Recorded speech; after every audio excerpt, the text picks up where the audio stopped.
في سؤال ثاني. لماذا رسول الله حدد فقط خليفة واحد في آخر حياته ولم يحدد من يخلفه من بعده؟ يعني 1 و2 و3 و4. لماذا حدد خليفة واحد؟ حدد أولا عندنا في رواياتنا لا، رسول الله ذكر 12 إماما. 1. 2.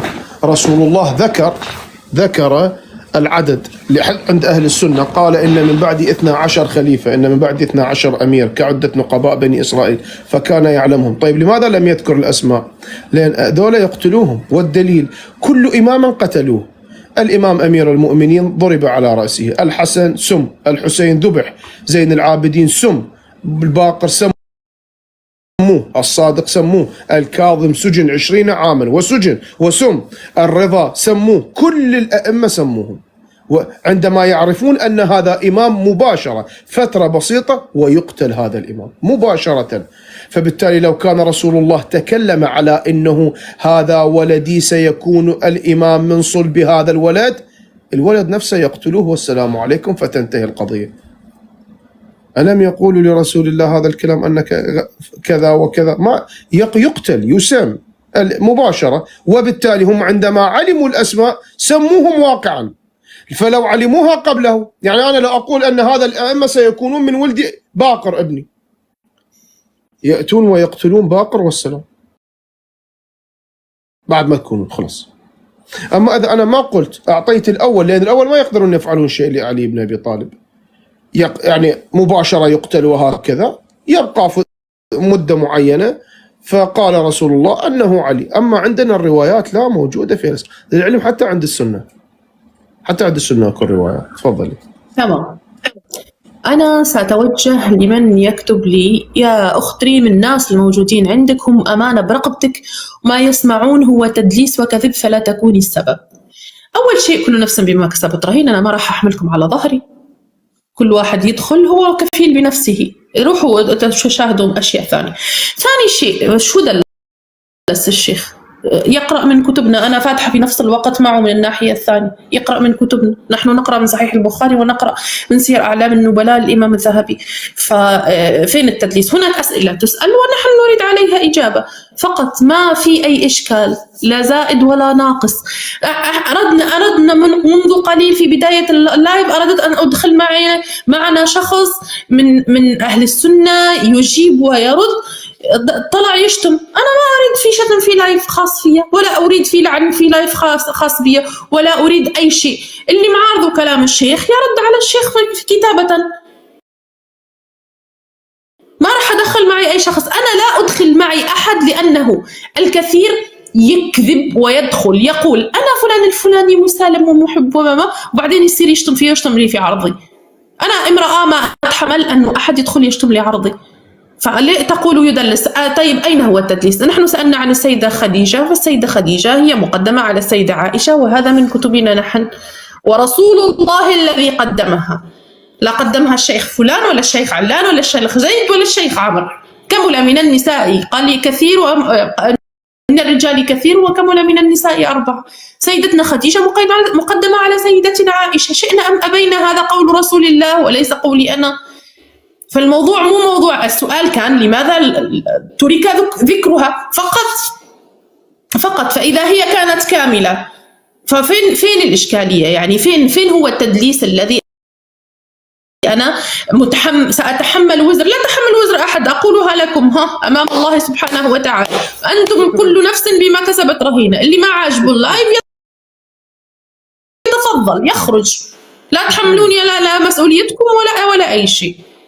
أنا أريد أن أسمع الشيخ أحمد، كلامه يعجبني، لأنه أنا ما عندي وقت في كثير بحوث، هو متمكن جدا من كتب السنة، فيعطيني المعلومة مباشرة. أنا أكتب وأدون، كل مرة يقول شيء أكتب وأدون، وبعدها أجلس في بيتي على كل ما قال أتأكد منه. وأنتم أيضا تريد أن تسمع، أكتب.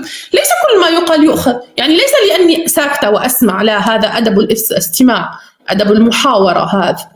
بعدها أكتب وأنا أقرر، وكل واحد فيكم سيقرر بنفسه.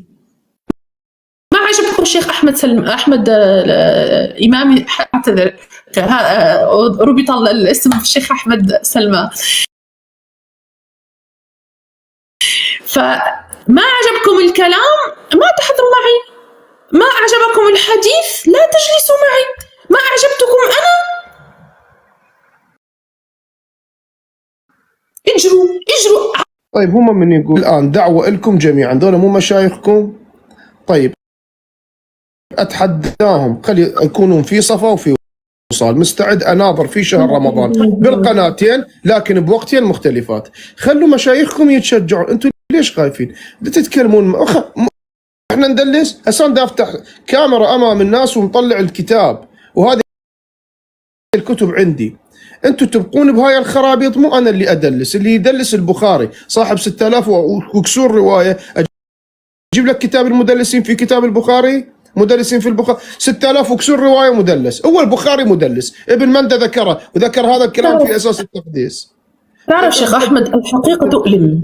حجر على العموم يعني ما حد يلبس فتشي برجله البسيهم. طينا فتر سؤال ثاني. تحمليني انا ايش طبيت لبسيهم. طينا سؤال ثاني. هناك شخص يقول لماذا نتكلم عن الازمان الخاليه ولا نتكلم عن الزمان الحاضر؟ كيف نهتدي لله؟ لعد رب العالمين أيضا في القرآن تكلم وقال إذ قربا قربانا فتقبل من أحدهما ولم يتقبل من الآخر. صار له 20,000 سنة أولاد آدم. نقول لربنا ليش دا تذكرون آدم؟ إحنا شنو علاقتنا بآدم؟ ولد آدم واحد كتل الثاني وجا نزل غراب، والغراب حفر ولازم أنا أفتهم وتبقى نقرأها هذه آية المد إلى أن قيام الساعة بعد 1,000,000 سنة. نقول الله هيك؟ شو الحكي هذا؟ عزيزي هو أنت كل حياتك على القديم، هو كل التاريخ يتكرر. أنت الآن لو ما هذه الأمور القديمة أنت أصلا راح ما تعرف نفسك إلى الجنة أو إلى النار باعتبار ولائك وبرائك. إذا أنت توالي هؤلاء اطمئن، أنت رايح محجوز لك بيت ركن في جهنم. إذا ما تواليهم بعد الله العالم.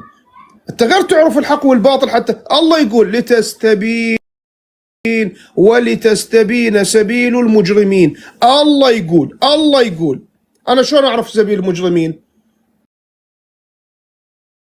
ولا أروح الواحد يا ربي هاي الآية أركنها. هو هيك يا حبيبي يا عزيز. سؤال ثاني الله يرحم والديك. أنا لست جنا مقدس، هذا هو الإشكال. وأنا ذكرت منذ مرة قبل هيك وقلت أنه لا يوجد مقدس إلا القرآن، لا يوجد مقدس إلا القرآن. والقرآن الكتب التي بين أيدينا قرآن كريم ليست محرفة. فطلعوا قال جالس ما واحد يقول القرآن محرف. ارجعوا إلى اللايف، نزلنا اللايف كامل من بدايته إلى نهايته عن حقيقة هذا الموضوع في تحريف القرآن الكريم. فاليوم الكتب التي الموروث المكتوب الفقهي بين أيدينا فيه هناك أحد، وهذا علماء السنة علماء الشيعة يقولون هذا، هناك أحاديث لو ننظر لها على أنها أقوال للنبي نصدم، ولو ننظر لها على أنها أحاديث متواترة وصحيحة نصدم. فاليوم نحن محتاجون فقط أن ندرك أنه يمكن يكون هناك خلل في شيء ما، فقط نبينه ونزيح هذا الخلل ويبقى الصافي من الأمور. والسلام عليكم ورحمة الله تعالى وبركاته. مو الموضوع اليوم سيطلعوا يخرجوا بعدين يقولون تقول أن صحيح البخاري مدلس مو يا أخي اسمعوا شبابنا اليوم يقرأ، شباب اليوم يقرأ وينتبهوا الأشياء. حتى عند الشيعة كتب الشيعة أيضا فيها إسرائيليات، والشيخ أحمد تكلم عن هذا الموضوع أيضا قبل هيك. والكثير من كتبنا التي بين أيدينا فيها إشكال، وهذا الذي يسبب اليوم المشاكل بين الشيعة والسنة، وهذا الذي يسبب اليوم المشاكل بين الطوائف عموما. فالموضوع مو لأننا نسأل يعني احنا بينا وعلينا، شو ما الموضوع؟ لماذا امرنا الله بالقراءة؟ اقرأ اذا